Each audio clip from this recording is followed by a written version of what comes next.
we had some questions around, will EMDR help with trauma and does it remove trauma? So I think that's quite fitting to kind of think about what are the actual expectations of EMDR, like what can someone expect to get from EMDR? Yes, yeah, and absolutely, EMDR can be really helpful. There's a strong evidence base that EMDR helps to process Yeah. trauma. Originally, EMDR was developed as a trauma therapy, and that's what it's often known for. Yeah. But since then, the use of EMDR has expanded. So we now use EMDR for a variety of things, like anxiety, low mood, grief, phobias, and lots of other things.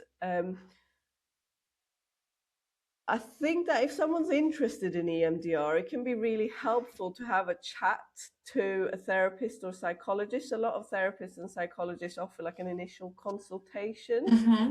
where you can explore whether the therapist thinks that they can support you with what you're Yeah. struggling with, because EMDR can be used in such Mm.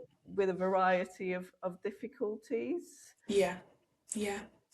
Yeah, the way I see EMDR, like, yes, it was used, created for trauma, but actually research has evolved. And the way I see it now is that if we have experienced something Hmm. that has impacted us in what we feel is a negative way, it's distressed us, it's upset us, it's shamed us, it's hurt us beyond our belief, it's scared us, whatever it Mm. may be, Mm. and that feels sticky, like it's not moving on, like your brain keeps going back there, you keep feeling connected to it in a way that feels very raw still, very upsetting, very bothering, Yeah. then that's the place for EMDR, because EMDR is all about emotionally kind of processing and working through it so it doesn't feel so stuck. Yes. Um, and then, does it remove trauma? So this is the $1 million question that everyone, dollars with pounds, but yeah, the million Mm. pound question that people ask, and it's sadly we can't say that it removes the memories that we have of these difficult things that we've lived through. Mm. So it's always going to be a really difficult memory, Mm. but how it impacts us and how that memory makes us feel Mm.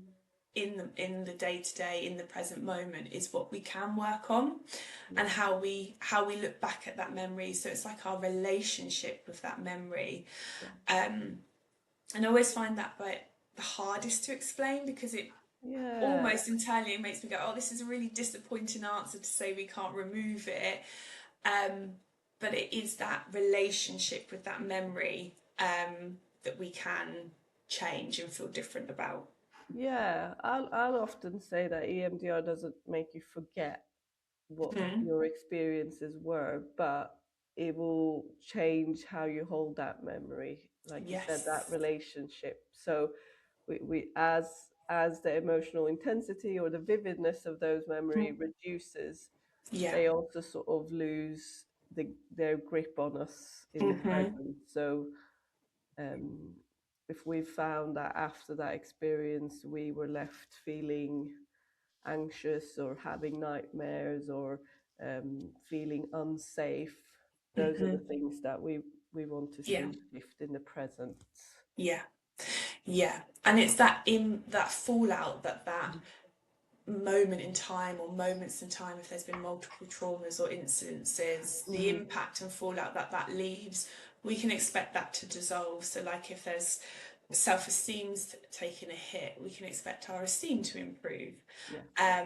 Like you're saying, if we're having like intrusive memories, they can reduce and stop.